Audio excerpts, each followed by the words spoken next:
So guys, I was thinking about starting a new hobby. Something extreme. Something radical.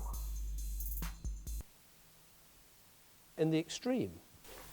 I'm talking about skateboarding, Dave.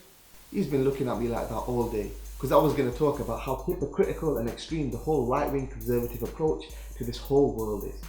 Believe it or not, it's the sole cause of nearly every single problem we have in the world today. So firstly, let's define radical.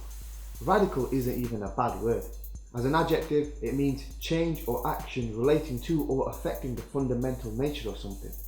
As a noun, it means a person who advocates thorough or complete political or social reform. That's probably why Jeremy Corbyn's getting it a lot. Let me tell you something. Jesus was a radical. He affected the fundamental nature of money lending and kicked those involved out of the places of worship. Sadly, those money lenders returned and now run the establishment of Western politics. And the word radical is used in a derogatory fashion to attack anybody who doesn't agree with the right-wing conservative way of life. Now the term extreme can be equally associated with you, David, and your mates Obama and Netanyahu, pretty much every money and power-hungry politician in the Western Hemisphere, as it is with the mentally challenged right-wing in the Middle East. As a noun, extreme means either of two abstract things that are as different from each other as possible.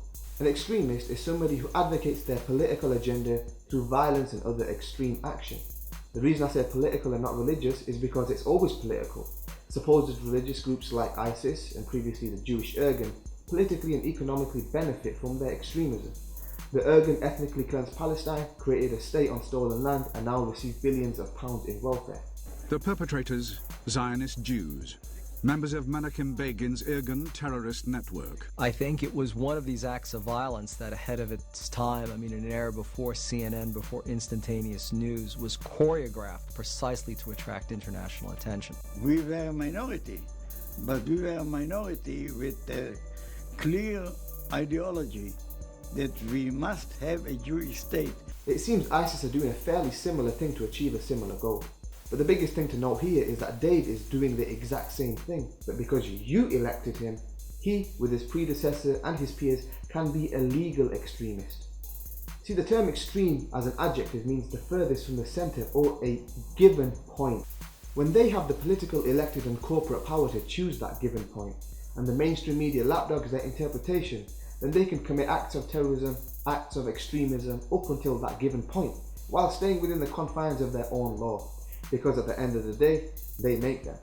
The government can do the same shit as the people they accuse of extremism and yet get away with it because that given point is entrenched within government policy, meaning invasion, drone bombs, military action, fear-mongering, dehumanizing and profiting from death and destruction isn't as extreme as beheading a white Westerner.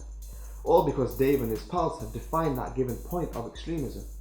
And I haven't even got to the extreme right-wing domestic policies surrounding this government. I'll leave that for another time. Anyway, I hope all this made sense. I suggest to those who want change, be radicals in challenging the extremist, right-wing, reactionary nature of our governments and corporations wherever you live in the world.